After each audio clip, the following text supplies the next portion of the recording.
Bonjour à tous, bonsoir plutôt.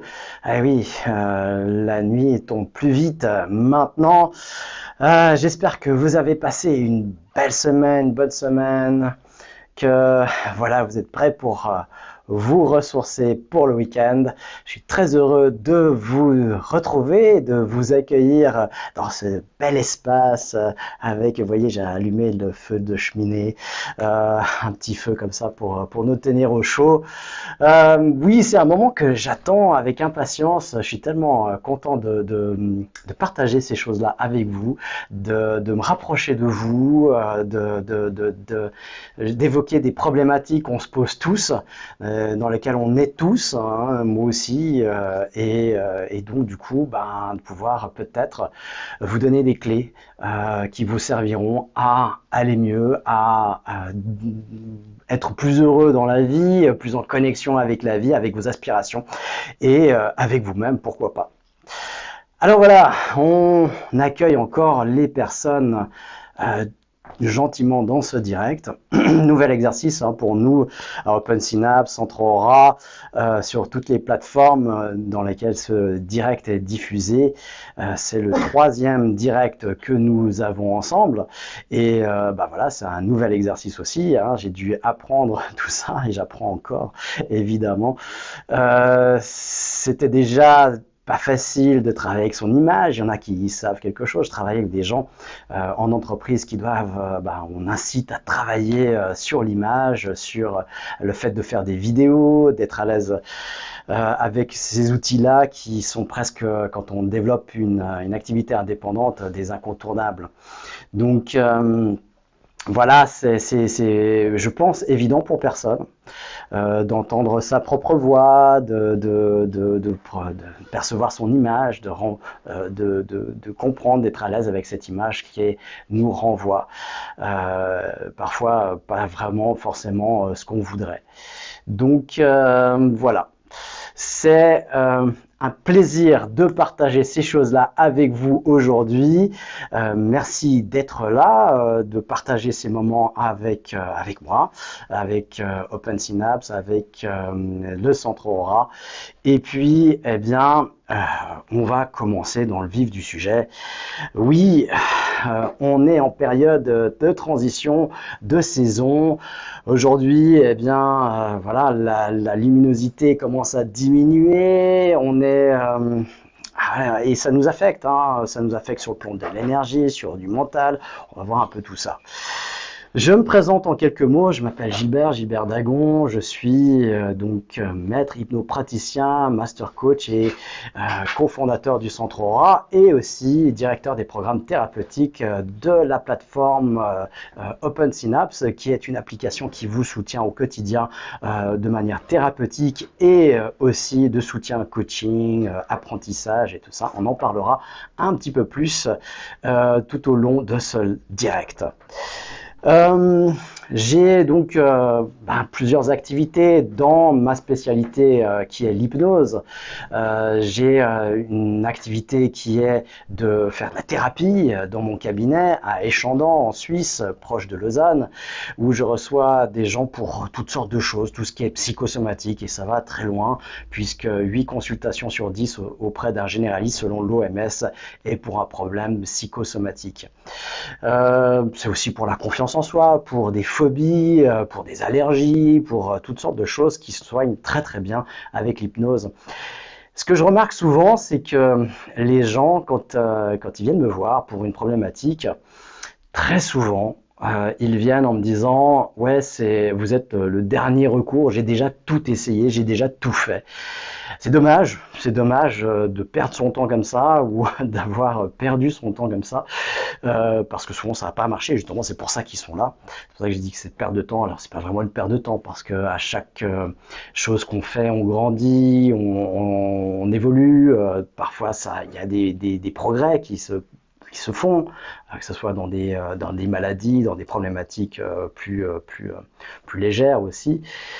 Mais c'est dommage de penser à l'hypnose toujours en dernier recours. Pourquoi on ne ferait pas tout de suite l'essai ou la tentative et puis on ne se lancerait pas dans quelque chose qui va plus vite et plus facile. C'est une question, voilà, je me pose souvent, pourquoi c'est en dernier recours? Alors, j'ai des bribes de réponse, hein. Souvent il y a la peur de perdre le contrôle, la peur d'être manipulé, la peur, en fait, de tout ce qui est montré dans dans la télé, dans les médias mainstream, où justement on veut vulgariser l'hypnose en montrant que un aspect, l'aspect spectaculaire, l'aspect sensationnel, l'aspect justement qui réfrène et qui fait peur. Et c'est rare les reportages ou les émissions où on voit qu'on peut régler des problèmes profonds, aider les gens, on peut faire de la thérapie ou du développement personnel. Et justement, c'est quelque chose que je fais aussi en hypnose, en utilisant les outils de l'hypnose et tous les dérivés de l'hypnose, hein, soit EFT, EMDR, hypnose et toutes les formes d'hypnose. Hypnose classique, ericksonienne, nouvelle hypnose, PNL, parce que la PNL, la programmation neurolinguistique, c'est de l'hypnose. Souvent, ça a été séparé abusivement. Et puis, l'hypnose associante, donc où on réunit en fait les deux espace hémisphère du cerveau pour travailler dans un état modifié de la conscience. Donc j'utilise aussi ces techniques d'hypnose dans le développement personnel, la connaissance de soi, et aussi dans la performance. Pour les sportifs de haut niveau, je fais 17 sports différents pour des sportifs de haut niveau, professionnels ou semi-pro, pour la préparation mentale. Et puis aussi, on pense souvent aux sportifs, mais c'est aussi des entrepreneurs que je soutiens grâce à la connaissance de soi, du cerveau, de l'état modifié de la conscience pour pouvoir augmenter ses performances soit en équipe, en entreprise ou de management ou simplement personnel, individuel dans une entreprise. Et puis aussi, on n'en parle pas assez, c'est aussi quelque chose que j'ai développé, c'est la préparation à l'accouchement. En donnant l'autonomie, et c'est la différence que je fais, c'est que je donne l'autonomie à la personne en lui apprenant des techniques d'auto-hypnose. On le fait dans le programme en 5 séances, dans les 5 derniers mois, et puis les dernières séances, elles se font avec le futur papa pour pouvoir accompagner au mieux dans l'accouchement. Voilà mes domaines d'expertise, voilà qu'est-ce que je fais dans la vie. J'ai écrit aussi un bouquin, voilà, je suis un peu actif et hyper actif, on pourrait dire, dans ces domaines-là. Euh, j'ai aussi contribué fortement au développement d'Open Synapse, qui est à l'origine de la création de ces directs avec le Centre Aura qui est un centre de formation, Open Synapse qui est une plateforme pour avoir du soutien 24 heures sur 24 par rapport à l'hypnose, dans des programmes d'hypnose très ciblés, structurés, qui composent des séances d'hypnose de toutes pièces et qui s'adaptent vraiment à la personne. C'est le problème avec les MP3 ou les hypnoses enregistrées, bah, vous aurez toujours la même séance. Alors que là, eh bien, vous pouvez faire 10 000 séances, vous n'aurez jamais la même séance. Et c'est vraiment toute l'innovation qu'on a là-dedans. Avec des parties qu'on a pu rajouter en infrason pour accompagner le cerveau directement, avec aussi des suggestions subliminales, ce qu'on ne peut pas faire en cabinet, en présentiel, et puis mélange des canaux sensoriels. Mais j'y reviendrai un petit peu. Là, ce qui nous occupe aujourd'hui, eh bien, c'est cette transition à l'automne. Est-ce que vraiment est-ce qu'on est obligé d'être déprimé en automne? Est-ce que on pourrait garder énergie et sourire malgré cette transition et être peut-être un peu moins affecté par la saison, le changement de saison, changement de température, luminosité, et garder son moral et garder son énergie? On verra si c'est possible. J'ai peut-être un avis un petit peu préconçu là-dessus, en la matière. Ça n'a pas toujours été le cas d'ailleurs, hein. Je suis pas né comme ça. J'ai eu mon lot de difficultés personnelles, mentales, on va dire, que je me suis mis tout seul, hein. J'ai eu aussi mes états dépressifs, mes états voilà, de doute, de reconstruction. Et puis bah, aussi très affecté par les changements de saison, par le changement de température, de luminosité. Souvent, dans ces périodes-là, bah, je manquais d'énergie, j'étais très fatigué.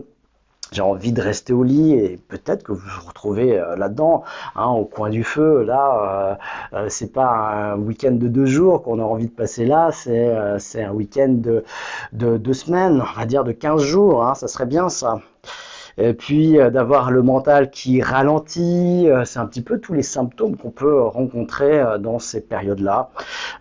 Aussi dû à cette fatigue, un peu de la perte de mémoire, un état un peu confusionnel, de plus pouvoir prendre de décisions, de pas savoir quoi faire, de plus avoir envie de s'engager. Euh, Parfois aussi c'est un manque de concentration aussi qu'on peut avoir, d'être un peu diffus comme ça, un peu partout et jamais vraiment ici. Manque d'envie ou d'entrain, évidemment, manque de motivation à faire, à agir, à être dans l'action. Morale qui est en berne, bas, plus envie de partager, d'échanger.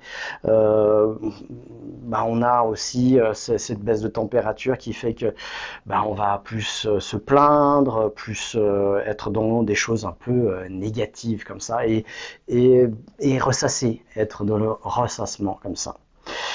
Euh, c'est les problématiques qu'on peut rencontrer dans cette phase de l'année et plus vite on va comprendre qu'il y a quelque chose de normal, plus vite on va pouvoir s'en sortir. Alors, quelles sont les solutions? Comment, souvent on me pose la question, mais comment tu fais toi alors? Comment toi t'as pas des mauvaises passes, des mauvais moments, t'as pas, toi tout va bien dans ta vie, puis ou alors on présuppose que tout va bien dans ma vie et puis que toi c'est facile parce que tout va bien dans ta vie, il n'y a pas de problème, t'as pas de si, je suis dans la vie comme tout le monde. J'ai des problèmes comme tout le monde. Mais j'ai des problèmes ou des tracas, on va dire. Des tracas, je sais pas, une perte d'emploi, une question à régler, c'est une séparation, c'est un problème, c'est un cancer, c'est une maladie grave, c'est la perte d'un être cher. Et voilà, souvent on prend des tracas pour des problèmes et vice versa ou ouais, pas trop vice versa, hein. On prend tout pour des problèmes et on met tout au même niveau et ce serait bien déjà de séparer les choses. Et puis je crois que même avec tout l'argent du monde, avec tout le meilleur entourage, même avec tout, je sais pas, les meilleures dispositions contextuel, c'est-à-dire une belle maison dans un beau pays avec, je sais pas, tout ce qu'on pourrait avoir dans le matériel et puis même dans la santé et tout ça, être justement dans la vie, eh bien, c'est vivre avec des problèmes finalement. Et plus on va être engagé dans la vie, plus on va être acteur et confronté à des problèmes. Et finalement, on s'y habitue et on apprend des outils qui nous permettent de gérer ces problèmes, en quelque sorte. Donc oui, oui et non, je n'ai pas de problème, non, je suis pas épargné par les problèmes, non, je suis dans le vivant comme tout le monde. Et moi aussi, j'ai des mauvais moments. Et c'est ce qu'on m'a dit encore cette semaine. Je dis ouais mais quand je dis, on me demande comment ça va, puis je dis moi ça va super, ouais. Puis elle dit mais non c'est pas possible que ça aille tout le temps comme ça. Et je dis non c'est vrai ça va pas tout le temps comme ça, mais j'ai des mauvais moments et pas des mauvaises périodes.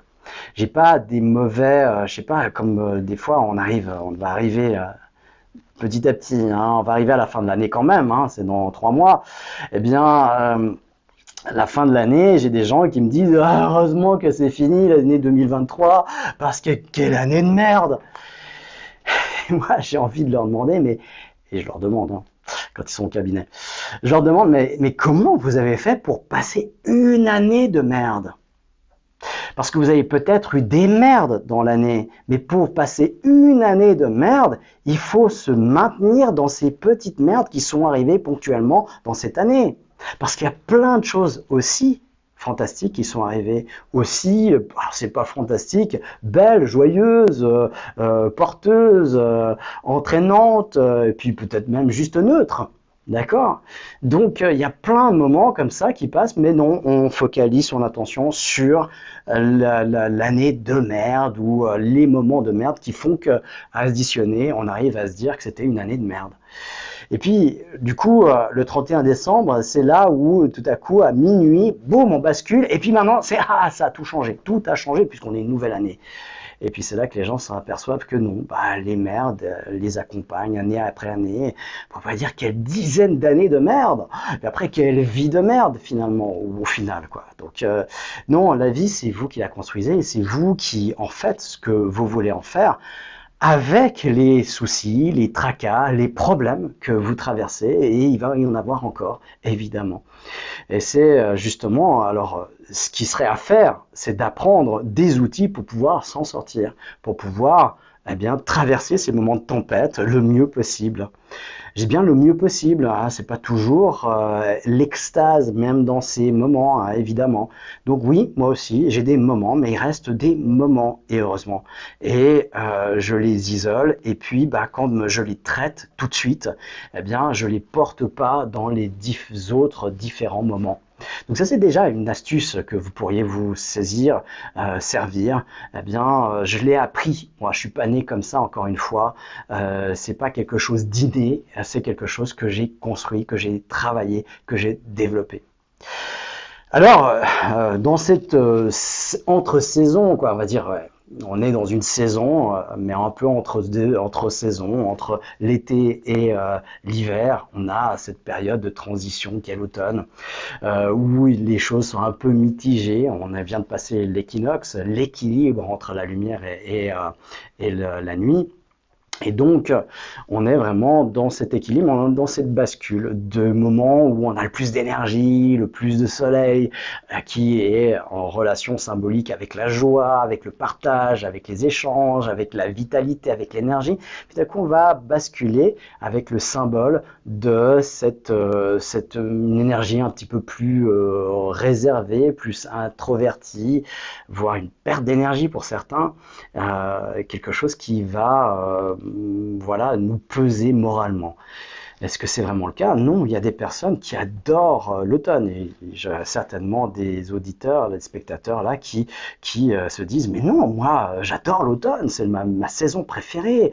Et puis qui ont mis l'argument à nous donner pour dire bah non, moi ça me redonne de l'énergie, j'ai envie de sortir, j'ai envie de me reconnecter à la nature. Et c'est très bien parce que bah voilà. Comment ils font? Ben, c'est comme ça qu'on peut apprendre des choses des autres pour se les approprier. C'est pas parce que on pourrait dire que les goûts sont innés, que les goûts arrivent un petit peu comme ça, que c'est vrai, au fait. Non, on peut construire des goûts, on peut se construire complètement. On peut modéliser quelqu'un qui fait bien quelque chose, on peut apprendre à faire pareil que lui et puis voir si ça nous convient. Et comment on saura si ça nous convient? Ben, si ça nous rend plus heureux, ça nous facilite la vie. Et si ça nous rend plus heureux et facilite la vie, ben pourquoi s'en priver? Pourquoi s'en priver? Et c'est quelque chose que personnellement j'ai fait. C'est pas une saison que j'apprécie particulièrement, mais j'ai modélisé les personnes qui sont dans la joie de l'automne et j'ai pris quelques éléments qui me servent aujourd'hui à traverser cette saison mieux que d'habitude ou qu'avant. Alors, moi aussi, hein, c'est peut-être le thème aujourd'hui, c'est moi aussi. Moi aussi, de cette période-là, actuellement, je me sens plus fatigué. Et ça, je vois beaucoup de gens autour de moi, parce que c'est ma perception qui est faussée, vous pourrez me le dire dans les commentaires. Comment vous vous sentez dans cette période de vie en 2023, dans cet automne, cette entrée dans l'automne? Comment vous vous sentez? Moi, je sens une forte baisse d'énergie, un besoin de me ressourcer, un besoin de plus dormir, de plus me reposer, d'avoir plus d'activités ressourçantes. Et puis, je sens que je suis vraiment dans ce passage. Je dois faire aussi attention un peu plus à ma santé parce que je sens que les anticorps sont un peu plus fragiles que la normale. Donc ça, c'est quelque chose déjà où je suis à l'écoute de moi-même. On y reviendra parce que c'est une des clés, c'est vraiment d'être à l'écoute. Alors déjà, je dirais la première clé, c'est d'être dans cette acceptation, qui a un rapport avec l'écoute, évidemment. Être dans l'acceptation, c'est éviter le déni, hein. Il y a plein qui sont dans le déni. Non, je veux pas le voir. Non, tout va bien. Et puis on y va, et puis on s'épuise, puis on se rend pas compte quand on n'a plus assez d'essence, que le moteur tourne trop vite. Et puis c'est le corps qui va ramener la personne à la réalité par une grippe, par un rhume, par un arrêt, par une fatigue, par tout ce qui pourrait se passer. Donc, euh, éviter le déni, être dans l'acceptation du ressenti du moment. Ok, j'ai moins d'énergie, ok, qu'est-ce que je peux faire? Là, ce serait une bonne question. Mais de dire non, j'ai moins d'énergie ou je veux pas le voir, m'oblige à courir encore alors que je suis fatigué. Donc, c'est vraiment de prendre en considération, d'accepter qu'on est dans cette transition. L'été ne reviendra pas. C'est fait, il est fini l'été 2023. L'été l'année prochaine reviendra parce que les saisons changent et il y a ce renouveau. Mais l'été 2023, eh bien, il faut faire le deuil. Et c'est cette phase de deuil qui parfois nous affecte dans notre morale. Dans la non-acceptation, on est dans un déni, et puis il y a le deuil à faire, c'est une phase du deuil, hein, le déni, et puis on va ressentir de la colère, de l'énervement, de l'agacement, pas forcément pour le deuil de l'été qui vient de passer, mais pour les choses qui se présentent devant soi. On est plus énervé, plus irritable, plus agressif, on est dans des humeurs. Et ça, ben, c'est le fait qu'on n'a pas fait le deuil ou qu'on n'a pas pris conscience de certaines choses qui nous travaillent à l'intérieur. Le deuil, c'est aussi, eh bien, quoi, je veux dire, l'automne, c'est là où on fait le bilan, où à quelque part, notre inconscient, pour d'autres personnes, par l'arrêt du niveau d'énergie, de l'âme, de son état de présence, de sa conscience, c'est un peu le bilan de l'année. C'est-à-dire qu'au début d'année, ben, on a l'habitude, vous avez peut-être l'habitude de faire des résolutions, mais on se donne aussi des objectifs personnels, des objectifs, des rêves, des aspirations. Ça peut être professionnel, ça peut être privé, ça peut être personnel, ça peut être des choses qu'on s'est dit qu'on allait vivre, des choses qu'on allait améliorer, des choses qu'on allait changer. Et puis, en automne, on arrive vers le fin d'année, il reste 3 mois, et ce qu'on n'a pas fait risque fortement de ne pas être fait. Ça, c'est dans les probabilités, et notre cerveau fait ce calcul-là. Et c'est aussi des choses qu'on doit faire le deuil, faire des deuils de projets non aboutis, qui reviennent comme ça. Alors, ça revient, quand on est inconscient de tout ça, ça revient de manière sous-jacente, ça revient derrière, en fond d'écran, comme j'aime à le dire. Et donc, du coup, ça nous bouffe encore plus d'énergie. Si on est conscient de ça, si on est dans l'acceptation, ok, où on fait le bilan volontairement, consciemment de l'année, et c'est encore mieux si on a établi, alors normalement les entrepreneurs ont fait ça, mais les gens qui sont dans l'entrepreneuriat de leur vie font ça aussi. Alors, en début d'année, ils ne se donnent pas des vœux pieux ou comment on dit, des, des, euh, des aspirations, mais ils ont des projets et des objectifs, et ils les ont notés sur papier. Ce qui permet au mois d'automne de savoir, ok, quel objectif je dois faire le deuil, quel projet je dois faire le deuil, ou qu'est-ce qu'on remet sur la table pour 2024, par exemple. Donc c'est ce qui permettra justement d'établir un nouveau plan d'action. C'est cette introspection, encore une fois. Souvent, ce que je vous propose, moi, dans ces moments-là, c'est souvent de s'arrêter et de réfléchir. S'arrêter de réfléchir volontairement, ça permet d'éviter de le faire de manière obligatoire par le corps ou une maladie ou un perturbateur externe. Et voilà, perturbateur externe, ça évoque bien tout ça. Management qui remet en question, des employés, licenciement, un congé, une perte de sens, un burn-out, une maladie, je sais pas, une fatigue, voilà, des séparations, des éloignements, voilà, tout ça ben, c'est des perturbateurs externes qui vont, voilà, qui vont nous obliger à rentrer dans la réflexion. Et c'est là où justement, eh bien, souvent, on réfléchit au fait quand on est obligé, quand ça va pas.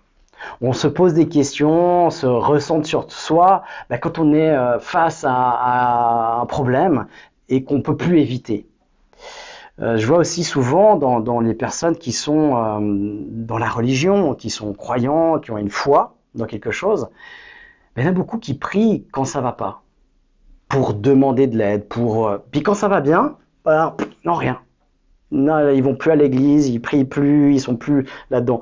Et puis dans la relation à soi avec la vie, c'est tout. On est quand tout va bien, on fait rien. Quand tout va bien, on arrête le sport, on arrête, on va juste dans le plaisir, pas dans la contrainte. Même si on sait que le plaisir nous tue et que la contrainte pourrait nous aider à long terme. Mais non, parce que tout va bien. Sauf au moment où on va nous dire, non, là ça va plus bien, ça risque. Et là, on opère des changements. Et pourquoi on n'entretiendrait pas le bien-être, la santé avant, faire de l'introspection quand ça va bien, ça permet que les downs soient beaucoup plus lisses, beaucoup moins profonds, que soient plus courts aussi.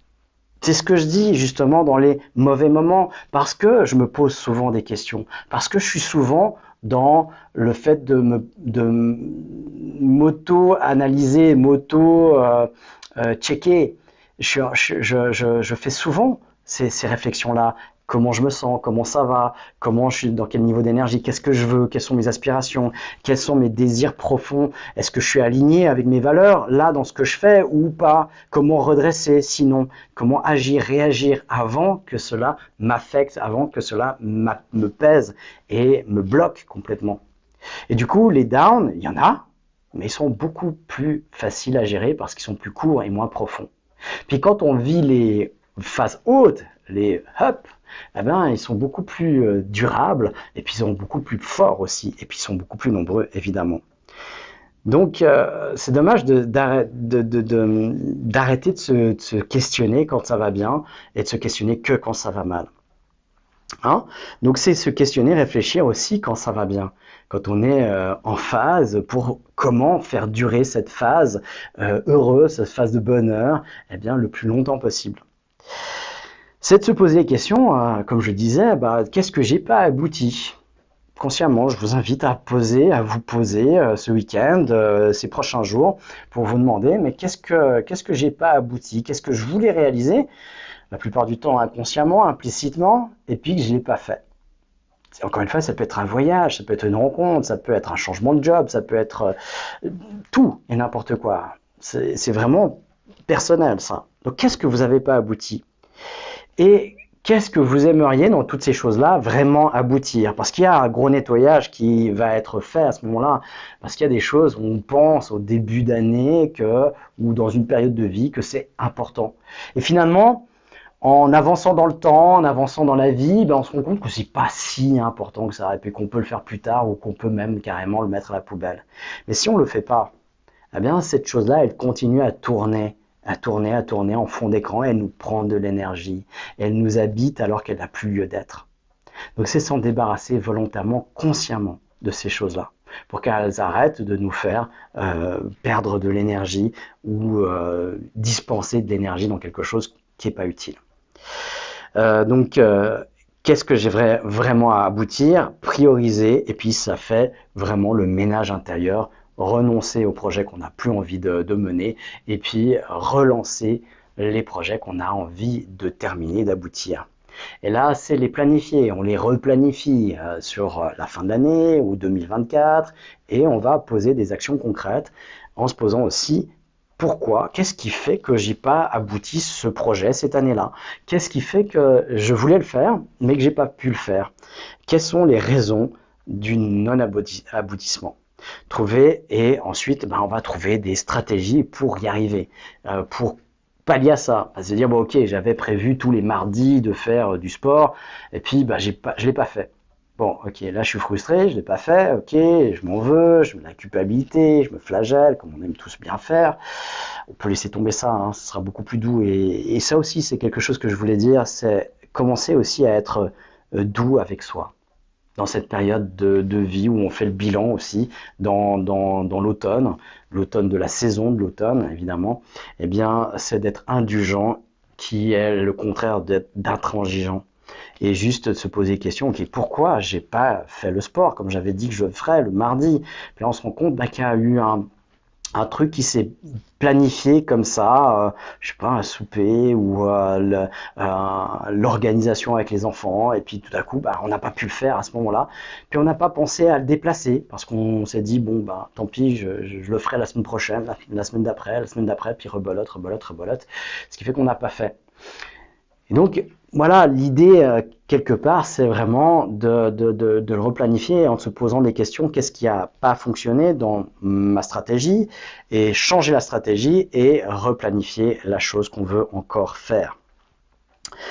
Euh, c'est aussi beaucoup cette période de vie où on s'interroge, cette période dans la saison, hein, pas la saison de la vie, mais dans cette période d'automne annuelle. Se reconnecter à soi, c'est aussi se connaître, se découvrir. C'est aller à la rencontre de soi. Et ça, bah, des fois, ça fait un peu peur pour certaines personnes. Elles sont tellement passées toute leur vie à côté d'elles-mêmes qu'elles savent pas qui elles sont, qu'elles savent pas quelles sont les choses importantes. Elles ont aussi parfois fait tellement de choses pour les autres et fait passer tellement les autres avant elles-mêmes qu'elles savent pas qui elles sont, qu'elles sont juste passées à côté d'elles-mêmes sans même se connaître, se découvrir. Et ça, c'est vraiment important parce que c'est des choses, malheureusement et très malheureusement, qui ne sont pas enseignées à l'école, qui ne sont pas développées à l'école, qui on est. Et ça, c'est vraiment dommage. Ça se fait un peu par hasard, par défaut, et puis souvent dans le mauvais côté. C'est là qu'on devient timide, c'est là qu'on a des complexes, c'est là qu'on est réprimé, qu'on a des croyances limitantes qui s'installent, genre je suis nul. Euh, Vous pouvez pas vous imaginer, si vous n'avez pas vécu ça, le nombre de personnes qui me disent comment elles ont été traitées à l'école par les enseignants. Hein, en disant simplement t'es nul, de toute façon t'arriveras jamais à rien. Alors c'est des époques, j'espère que c'est révolu, mais je crois pas. J'ai entendu encore des enfants qui me disaient que leur professeur leur disait ça.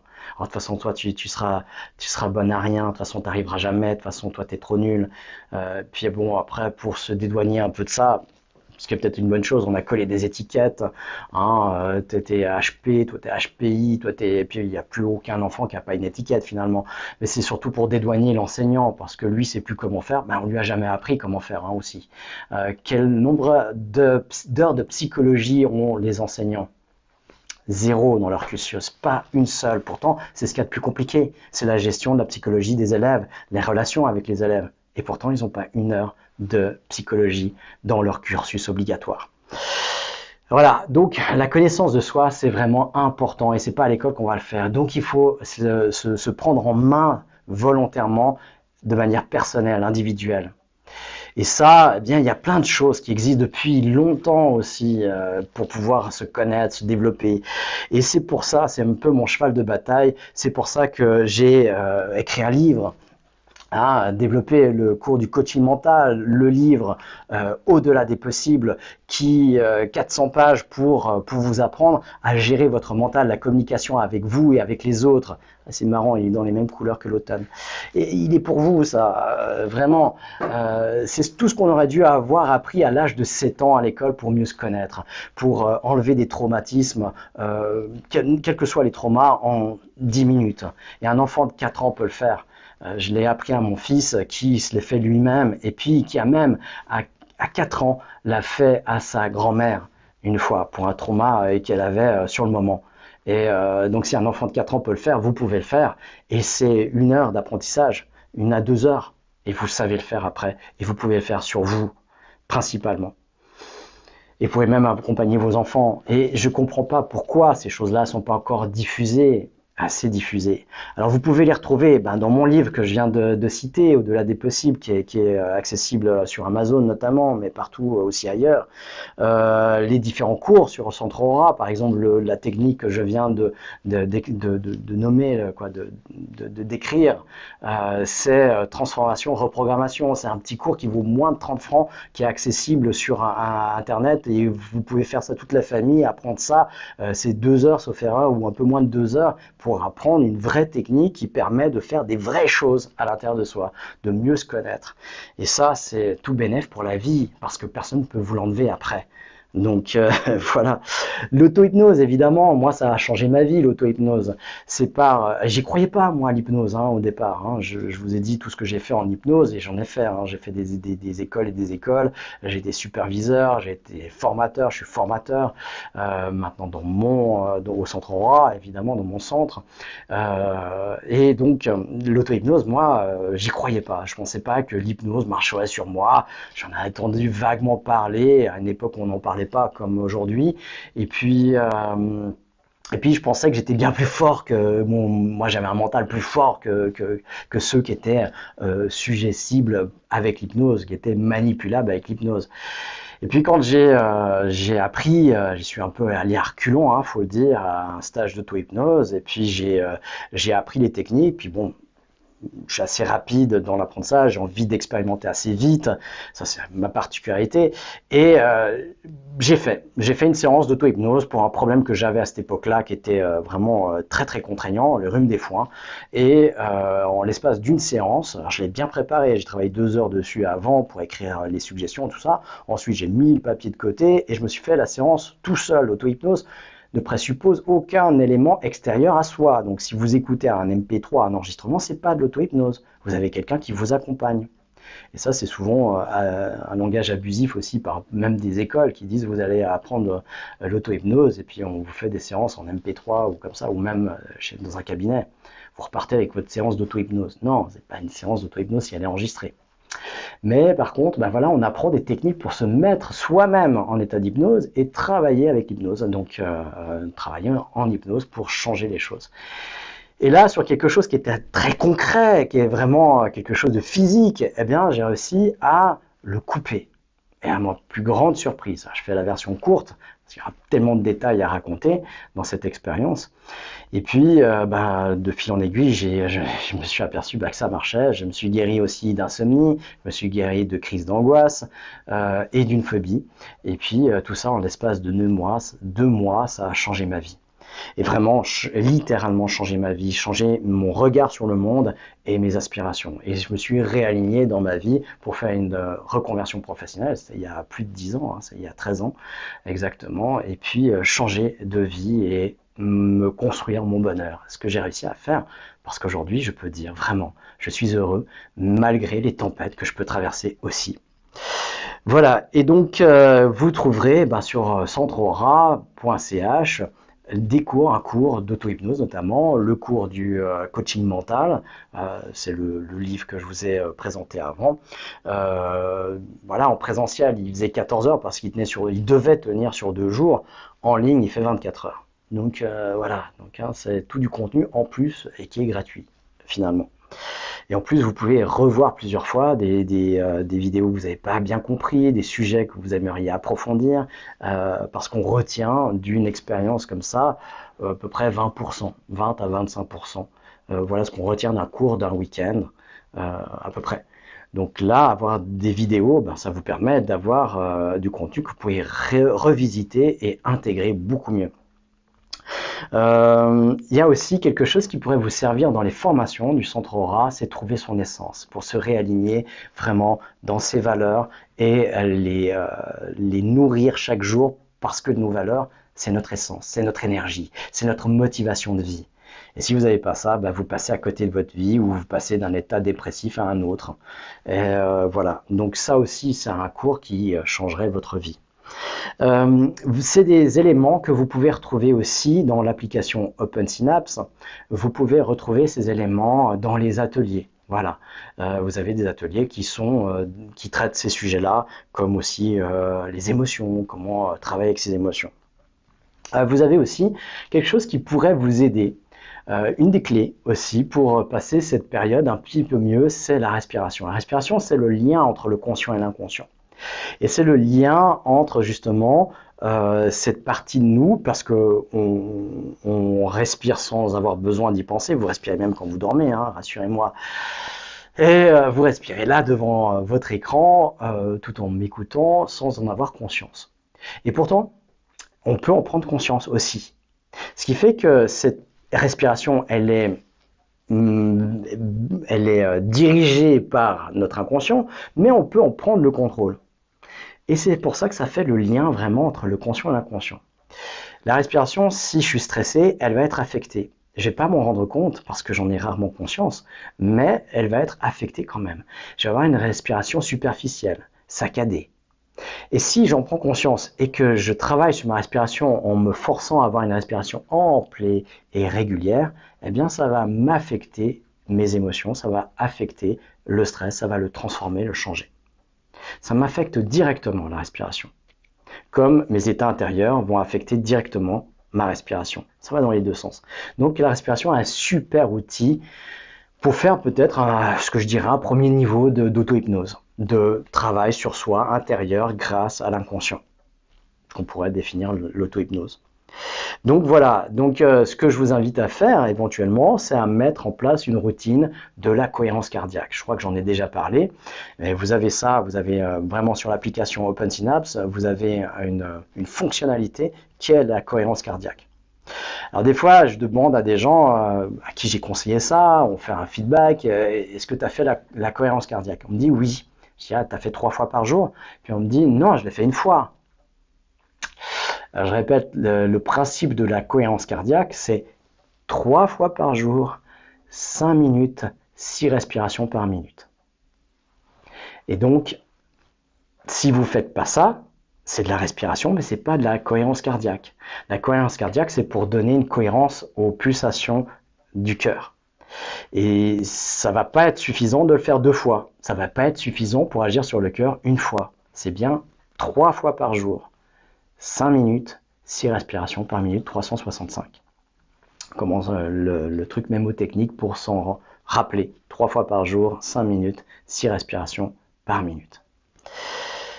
Ok, donc c'est vraiment, donc là il y a dans OpenSynapse vous avez un symbole, vous choisissez, qui grandit pour vous donner l'indication d'inspirer et puis qui diminue pour quand vous soufflez l'air. Et ça vous évite simplement de devoir compter. Voilà, et puis il y a la musique qui nous donne aussi une impulsion. Voilà les premières indications que je pourrais vous donner pour traverser cet état d'automne, cet état transitoire dans les saisons qui nous affecte particulièrement. En plus, au jour où je vous parle, là, on est dans la période de pleine lune. Alors, ça va nous affecter aussi. Ça affecte plus certaines personnes que d'autres. Des personnes qui sont un peu plus sensibles à ça, mais on ne peut pas nier que la pleine lune a un effet sur soi, pour certaines personnes en tout cas. Et donc là aussi, d'être dans le déni, ouais, mais c'est pas la pleine lune, je suis fatigué, mais c'est juste se priver d'une conscience, d'un outil peut-être qui pourrait pallier à ça. Simplement en l'acceptant déjà. En l'acceptant, on a déjà beaucoup plus de facilité à traverser ces moments-là. Si on continue, je voulais faire un live court ce soir. Bon, je suis encore dans les temps. Je me disais une demi-heure, 45 minutes pour donner toutes ces choses-là, pour vous aider. Ça sera déjà pas mal, pour pas trop vous saouler aussi. Alors, je vais aller très vite dans les prochaines idées. Simplement, rapprochez-vous aussi de la nature. Hein. La nature, voilà, on est encore dans cette transition. Il fait encore des beaux jours. Et puis, même s'il fait un petit peu frais, de se reconnecter au vivant, la nature, ça fait du bien. Aller marcher en forêt, dans la forêt produit des phytoncides qui font que ça va apaiser le stress de manière naturelle, sans prendre de substances artificielles. C'est naturel, c'est à côté de chez vous, et c'est pour ça qu'on ne vous en parle pas, évidemment. Prenez des aspirines ou toutes sortes de médicaments ou toutes sortes de trucs pour bien nourrir le système. C'est beaucoup mieux. Ouais. Hein, vous connaissez mon avis hein, là-dessus. Donc non, allez vous promener, sortez, allez prendre l'air, allez vous reconnecter à la nature. J'ai même lu un article sur le fait de se mettre à pieds nus aussi, de se reconnecter à la terre. Ça nous donne de l'énergie de la terre, et c'est mesurable. C'est vraiment, on se connecte différemment. Mais voilà, il faut oser, il faut passer par les a priori, ouais, mais il va faire froid, mais tiens, et tout ça, trouver des solutions qui nous permettent de passer au-delà de ces a priori. C'est vrai que si on va aller à 23 heures le soir se balader en forêt, il va faire froid aux pieds. Ouais. Il y a peut-être d'autres moments, il y a peut-être d'autres façons de faire, il y a peut-être, on peut faire une partie de la balade à pieds nus peut-être, voilà, il y a des choses qui peuvent être solutionnées et mises en place. À vous de les trouver. Euh, Bien sûr que voilà, il y a la lumière qui va être, qui va s'atténuer, et donc profiter pleinement quand la lumière est là aussi. Eh bien, c'est aussi s'organiser dans la journée. Donc trouver des moments et en avoir conscience. Ben, pour ça, justement, il faut en avoir conscience. Faut se dire, ben voilà, je vais aller me promener, mais plus à 17 heures. Il faut que j'amène cette balade à un autre moment dans la journée. Et ça aussi, c'est une question d'organisation, de priorisation.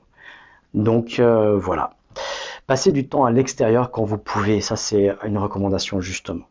Faites de l'exercice aussi, faites du sport, engagez quelque chose, parce que pour avoir de l'énergie, il faut dépenser de l'énergie. Donc pour tout ce qui est lié à l'énergie, il y a 7 facteurs que je nomme justement dans le cours de coaching mental 2. La respiration en fait partie, le sommeil en fait partie, la nourriture en fait partie, et puis faire de l'exercice évidemment. Il faut dépenser de l'énergie pour avoir de l'énergie. Et on a tous fait ça. Un week-end ou un jour du week-end, on est devant la télé, et puis le soir, on passe la journée devant la télé. On a tous fait cette connerie à un moment donné. Et puis le soir, on arrive et on est crevé, on est lessivé, mais fatigué, une fatigue horrible. Puis quand on va se coucher avec cette fatigue, on n'arrive pas à dormir, évidemment. Et puis, à contrario, on a fait une journée en montagne, soit du ski, soit des raquettes, soit on a fait du sport, on a fait vraiment une journée où on s'est éclaté à l'extérieur, on est lessivé aussi le soir, mais la fatigue est complètement différente. Là, on se rend compte qu'il y a des bonnes fatigues et puis des mauvaises fatigues, évidemment. Donc, du coup, ben, c'est à vous de choisir. Vous avez le choix. Et c'est votre choix, ça vous appartient. Retrouver aussi une alimentation équilibrée, j'en ai parlé un petit peu juste maintenant, c'est voilà, trouver vraiment, c'est ce qui va nous donner comme importance, comme jus, comme essence. Hein. Donc les aliments sont aussi une source de plaisir, et ça je trouve qu'on ne met jamais assez en avant. On pense souvent, ouais, on va manger sain, mais tout ce qui est sain, pour une bonne partie des gens qui n'ont pas encore adhéré à ça, ben c'est frustrant. Donc c'est encore pire de manger des aliments sains avec la frustration que de manger des aliments qui seraient moins sains, je dis pas pourris évidemment, ou empoisonnés évidemment, mais moins sains, mais où on a le plaisir. Parce que le facteur mental joue un rôle énorme, énorme dans l'assimilation de la nourriture dans le corps. Donc, alimentation équilibrée, favoriser des fruits qui vous transmettent encore l'énergie du soleil. Voilà, on a le goût, si on mange des pêches, encore de l'été, il y en a encore en ce moment, qui viennent d'Italie, pas non plus de l'autre bout du monde. Hein, voilà, donc il y a de quoi faire. À vous de savoir ce qui est bon pour vous en termes d'alimentation. Mais ayez conscience, amenez de la conscience aussi là-dessus, ça vous aidera à traverser cette période. Hydratez-vous aussi, hein, on a beaucoup besoin de boire, on boit rarement suffisamment pour la plupart des gens. Pensez à vous hydrater, à boire, ça vous donnera de l'énergie tout au long de la journée, c'est très important. Établissez aussi des routines, avoir des objectifs au quotidien, d'avoir des routines, c'est-à-dire vraiment, on se réveille toujours à la même heure, chaque jour on fait telle activité.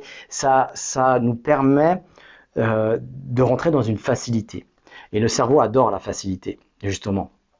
Et donc, il faut que cette routine nous fasse toujours plaisir, évidemment, parce que le plaisir vient toujours avant la facilité. Mais ça soulage l'inconscient. Et dans cette période de transition, c'est bien d'établir des routines sur lesquelles on n'a pas besoin de réfléchir, on n'a pas besoin de se réinventer. Parce qu'on est déjà dans un niveau d'énergie qui est plutôt bas, on dirait, a priori. Encore une fois, pas pour tout le monde, mais pour ceux qui sont là, eh bien, visiblement, c'est certainement le cas. Donc, établir des routines, ça nous permet de ne pas avoir besoin de réinventer la roue, en fait, dans son quotidien. Gestion de stress aussi, c'est le moment aussi où parfois il faut s'écouter, se connaître fait partie de l'écoute, de la capacité à s'écouter. Donc encore une fois, je vous renvoie à tout ce que je vous ai dit sur se connaître, comment développer cette connaissance de soi. Eh bien, c'est aussi s'écouter quand on commence à patiner ou on commence à s'épuiser. Eh bien, c'est de savoir lever le pied et se ressourcer. Là aussi, sur le programme Open Synapse, on a vraiment tout un programme sur le stress, gestion de stress, gestion des émotions, donc vous pourrez suivre en atelier et en séance d'hypnose. Et je le répète, ces séances d'hypnose ne sont pas des enregistrements MP3 où on a une séance et on refait la même séance. Vous ne pourrez jamais refaire la même séance. Et des fois, la frustration de certains utilisateurs, ils se disent « Ouais, j'ai été dérangé dans la séance X, 3 ou 4 de tel programme et j'aimerais la refaire. Est-ce que je peux la refaire? Ça a un sens de la refaire. » Ben non, ça n'a aucun sens de la refaire. Comme les thérapeutes qui enregistrent leurs séances puis qui donnent l'enregistrement à leurs patients. Donc, ils passent du point A au point B, parce que j'espère qu'ils ont fait un travail à l'intérieur de leur séance qui amène le patient à être différent à la sortie qu'à l'entrée. Et puis après, ils vont redonner la séance où ils ont passé du point A au point B. Et donc la personne elle va écouter ça pendant 20, 30 jours en faisant une boucle. Donc elle tourne en rond. C'est pas trop ce qu'il faudrait faire. Hein. On est d'accord qu'on devrait passer du plan B, du point B au point C, et puis après C à D. Et c'est ce que propose justement Open Synapse. Vous ne pourrez jamais faire 2 fois la même séance. Il faudrait faire plus de 10 000 fois la séance pour avoir peut-être, éventuellement, la probabilité qu'il y ait 2 fois la même séance. Parce qu'elle est gérée par l'intelligence artificielle en fonction de vos besoins, en fonction de votre progression aussi. Donc tout ça, c'est vraiment quelque chose de révolutionnaire et c'est pour votre plus grand bien. Donc, gestion du stress, on a aussi un programme déprime dans Open Synapse qui pourrait vous être utile aussi là-dedans. Garder une activité sociale, être au contact des autres, c'est la transmission de l'émotion, de la joie. Donc, on sait aussi que neurologiquement, on sait que c'est pas la joie qui crée le sourire, mais c'est le sourire qui crée la joie. Et ça, il faut bien l'intégrer parce qu'il y a des gens, on les voit le matin, lundi matin notamment, ils tirent la gueule comme ça. Si on leur demande comment ça va, c'est tout juste parce qu'ils nous une tarte et si on demande comment ça va, c'est comme un lundi, vivement vendredi, vivement l'apéro, vivement parce qu'ils sont ils sont pas là, voilà, ils sont pas là.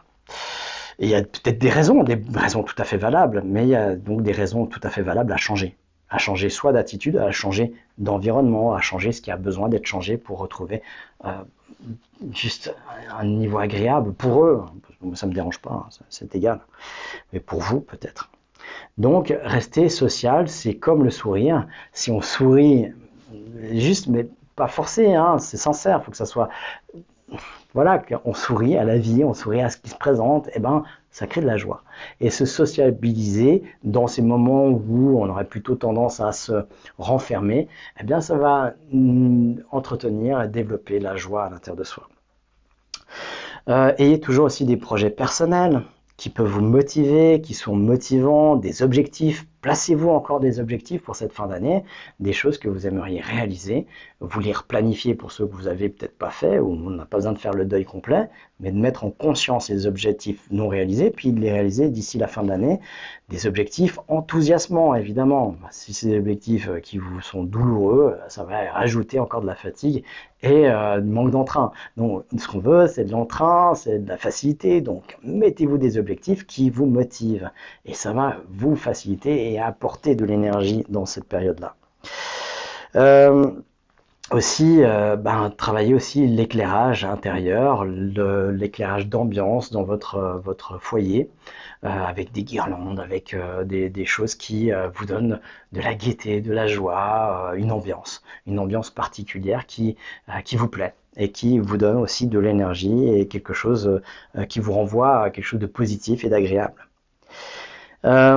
Quelque chose aussi sur lequel j'insiste souvent, et certainement que je reviendrai dans un prochain live parce que c'est quelque chose que je remets souvent en place, c'est des activités ressourçantes. Il est vraiment important et primordial d'avoir dans ces journées des activités qui nous plaisent, qui ponctuent notre journée, qui nous ressourcent pour nous donner de l'énergie. C'est d'autant plus important quand on est hyper actif, quand on est hyper engagé, quand on travaille beaucoup ou que justement on est en baisse d'énergie. Donc même si je travaille pas beaucoup mais j'ai une baisse d'énergie, c'est le moment de placer au moins, je dirais, 3 activités ressourçantes par jour. Et là aussi, dans l'application OpenSynapse, vous avez justement un onglet qui vous permet de placer ces activités ressourçantes et puis de percevoir quand vous les avez fait ou pas, quand il en manque ou quand il en manque pas, quand il y en a suffisamment qui sont faites. Et de les personnaliser, évidemment. Donc ça peut être, je sais pas, il y en a qui me disent, ouais, mais moi je lis tous les soirs. Ça te ressource? Non. Ok, parce que déjà, essaye de le mettre comme activité ressourçante. Et si la personne le met comme activité ressourçante, souvent, l'intention est de se ressourcer, du coup, elle consacre une parenthèse dans sa journée pour ça comme activité ressourçante, et à ce moment-là, la même activité la ressource. Donc l'intention change tout la plupart du temps. Donc mettez une attention particulière en disant, ok, 3 activités ressourçantes, la lecture aujourd'hui, c'est une activité ressourçante que je vais faire à telle heure. Et pas juste, voilà, je ferai ça ce soir. Non, c'est quelque chose qui est planifié, organisé et qui est inscrit dans votre agenda. Parce qu'elle est, c'est ce qui va vous constituer comme essence, comme jus, voilà, comme quelque chose qui va vous donner votre énergie. Et l'énergie, c'est la vie. Voilà, voilà ce que j'avais pour vous ce soir. Qu'est-ce que j'avais